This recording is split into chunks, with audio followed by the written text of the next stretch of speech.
So my name is Michael Sitarzewski. I run Callisto.fm, like you just said. I'll say it again. It is kind of like a Pandora for podcasting. It's a discovery network. If you take the categories that are in iTunes and you make them playable channels, that's really what we're about. It's kind of that in the genesis.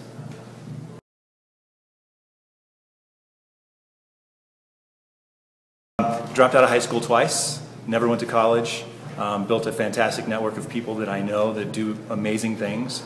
So as far as this company goes, we started it, I pitched an idea at PodCamp Boulder in 2009. Had somebody stand up out of the crowd and say, I want to build that for you.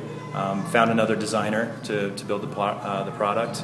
And then we overcame basically having that developer drop out. We're doing some pretty good stuff now, even without a developer in the network. We're leveraging relationships to try to get deals done and get content on the platform.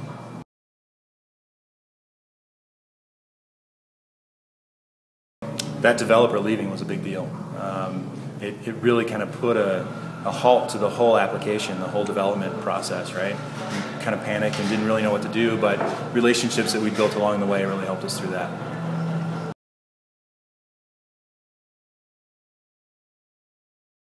The relationships, definitely the relationships. In what we're trying to do, content is king. We can't have people go to our website and not find anything to listen to or to play. And knowing the people that we do, we've gotten some really great relationships. So Revision 3 and Leo Laporte's Twit Network, it's relationships, almost all about relationships. So when I first started doing entrepreneurial stuff, I was 21 years old. I didn't know anybody. And we started an apartment guide in 1994. I guess I was a little older than 21 then, but we really didn't know how to bring a product to market. And over the course of the next few years, we found out that the more people that you know, the better off you are in trying to get something to market. So right now we have a relationship with a venture capital company. Those people introduce us to other people and so on. And I didn't have those relationships when I was younger. And so building those relationships and managing them is really, really important.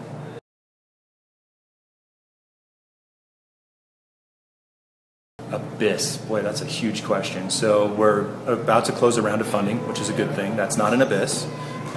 We have got some great relationships, like I mentioned already a million times. We could use some help in developers and in the development side of things. And right now, that is an abyss. There are no developers in the area that really suit our needs. So there's kind of a dearth there. It's a challenge. We live in Boulder. We live in Denver. This is a huge tech community. I don't know if a lot of people know that right now. There are a lot of people that need workers. They need PHP developers. They need Python developers. They just need everybody, and there are no people to fulfill those jobs. It's crazy. So if you're around the country and you're looking for work in that line, come to Boulder, come to Denver, meet some of these companies. It's really amazing.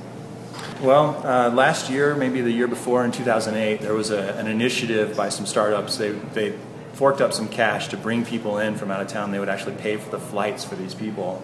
And right after that, the big crash of 2008 happened. So nobody was hiring. All of a sudden, everything evaporated. And now we're starting to come out of that, and people are looking for good workers. And there just aren't enough. Every single time I do an event, this was an exception this morning, there was only one person that was looking for people. Normally there's 5 or 6 people that hold up their hand. We're looking for good quality people. They're just not around. And I'm trying to work with some of the colleges to get their interns out into the market, into a better scenario, because the community around Boulder and the community around Denver is very tight-knit, and I just know there are a lot of people looking for workers that don't have them. No access.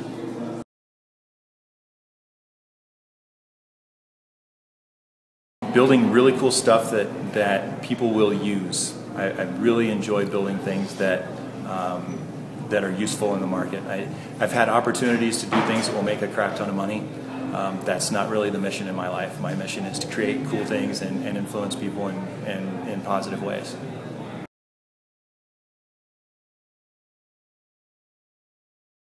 People that are doing exactly what I just said, right? People that are successful, that are doing good things for the world, and making their way without any kind of I don't want to call it welfare, but without support from other people, just out there busting it, making good stuff happen.